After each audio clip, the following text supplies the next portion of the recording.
children have learned lots. The knowledge and understanding around food education has increased greatly. They have also picked up a lot of skills both inside and outside. So they've been outside gardening, growing food from seed, and then they're able to take that food into the kitchen. You dig a hole, then you get a broad bean, stick it in, and then you cover it up with soil again. That's it. That's how you use it. You keep watering it. I'm Jude, and this is Aaron, Joseph, and we're planting potatoes.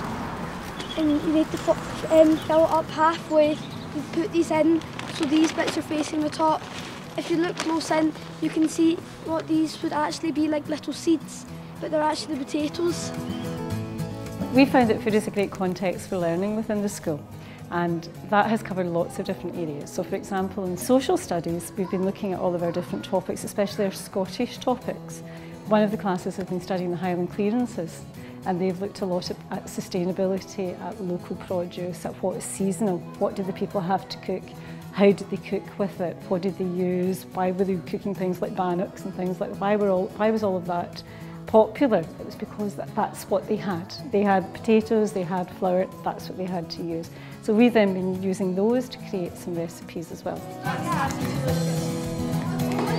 Today we've been learning how to make potato scones. In an old-fashioned way, like they would have done in Highland clearances. And what the width you should roll them out in. I like when we get to bake and cook. Yeah, I like when we get to bake and cook, and I also like going out in the garden.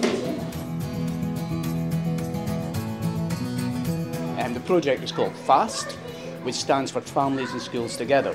The main aim of it is to get the families, the school, the children, all to work together. FAST has been running for about 20 years, and there has always been, part of it has always been for the families to eat a meal together. An hour into the evening, the children go and they make a nice big pot of soup. The parents get a chance to relax. Then the children come back after making the soup, serve it to their parents. Parents enjoy it, and then they clear it. And this is to try and give the idea of dining together, which is really good for the children, and they all really enjoy it. I think they're much keener to try things when they've cooked it themselves. And I think having a youth worker here that works alongside them encourages them that this can be a fun activity rather than a chore where you're helping your parents in the kitchen. I like to try and use as many local products as possible. Grow my own veg and stuff in my garden and stuff like that, so I think it's fairly important, yeah. Basic cooking skills, how to hold a knife, how to chop stuff, even some of the boring stuff like washing dishes, different types of fruit and veg, how easy it is to make some stuff.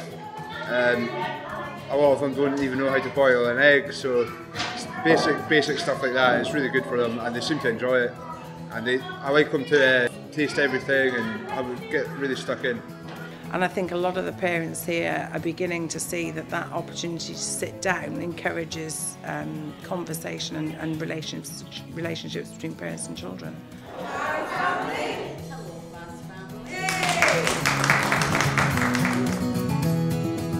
The recipes that we get the children to use are all Scottish based. We want them to be aware of the larder, the amazing larder of Scotland's food and drink that we've got. And you know, they think maybe the glamorous things are papaya and mango, but we've got the most gorgeous things that we want the children to taste and to try. We want them to be able to combine Scottish ingredients so that they know when they leave school they're leaving with a bank of recipes of Scottish food. We want them to realise this is their heritage, this is what makes them Scottish, and they want to be proud of what they've got. And they care about food miles. If you tell them about it, they care about it. And if you say, you know, substitute mango for raspberries, they will do it because they're so delicious. The recipes the children are making this morning, we kind of based it around a Scottish meal day. So they were starting with a kind of a breakfast takeaway, which was a lovely slice of bread inside a fairy cake case, buttered on both sides and with a little bit of smoked haddock in it, a wee bit of cream, parsley, chives, and then they crack an egg in it, which is the best bit for them. And then they all decorate it on the top with chives, and we actually put a wee bit of seaweed on top as well, from Scottish seaweed, and they put them in a cupcake maker. It's that easy. We had an oven and now we're using a cupcake maker. So that was the first thing. It's like a Scottish haddock takeaway. And they could eat it cold for their lunch if they make it in the morning. And following that we had a mackerel patty, which was gorgeous. And the last thing we made for pudding was cranachan. And East Kilbride was a farming community and they know how it's grown. There's a farm in East Kilbride called Kittockside, which all the children go up and visit at least once in their school career. And they see the farm to fork experience, so they go up and they see the cows being milked, and then they know that when they're cooking with dairy and their recipes, they know that this is a local produce, very, very local to them.